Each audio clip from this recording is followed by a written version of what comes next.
All right, what's up, INTP squad? So I know it's been a long time since I last did a video. I'm sorry, I've been very busy. The last few months a lot has changed.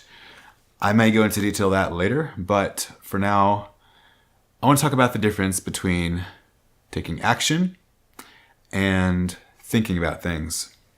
All right, so I read a ton of books in case you're new to the INTP squad, and I read a lot generally and I try to learn a lot, but this is such a common topic for people to make in videos, and it's for a good reason, because people forget that life does not exist here as much as it does here.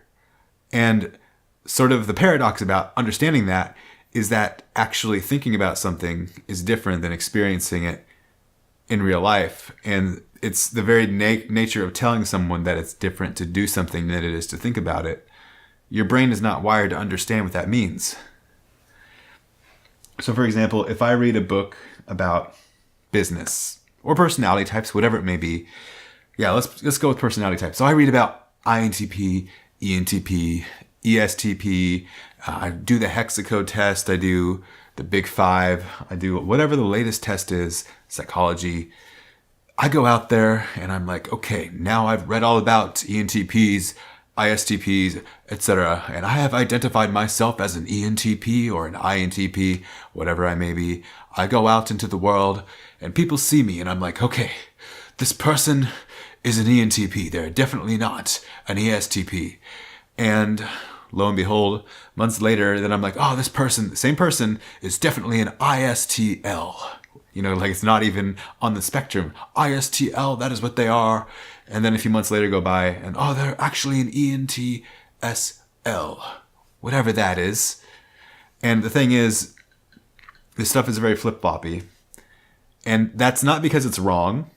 It's because you're thinking about it wrong as you go about doing it. When you actually go out into the world and experience something, you need to sort of let your mind open up. There's a book called Awareness by Osho, O-S-H-O, that I recommend for this very reason. So you go out into the world and you need to not judge it as you're experiencing it.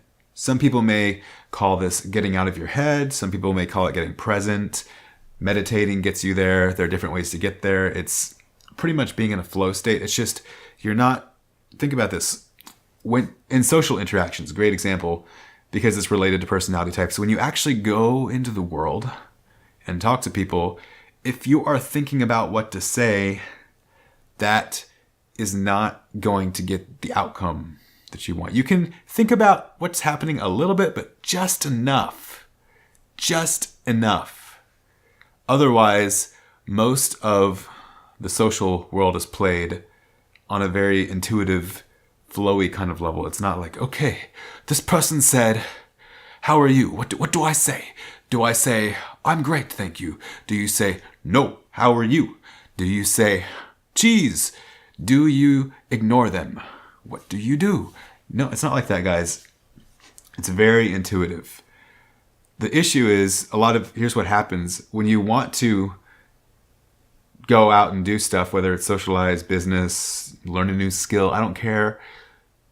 Actually doing it, if you haven't done it and you've been in like thinking mode for a long time, when you go out to socialize, practice any new skill, anything, it takes at least 20 to 30 minutes for me of actively hammering it out to make myself flip into that state.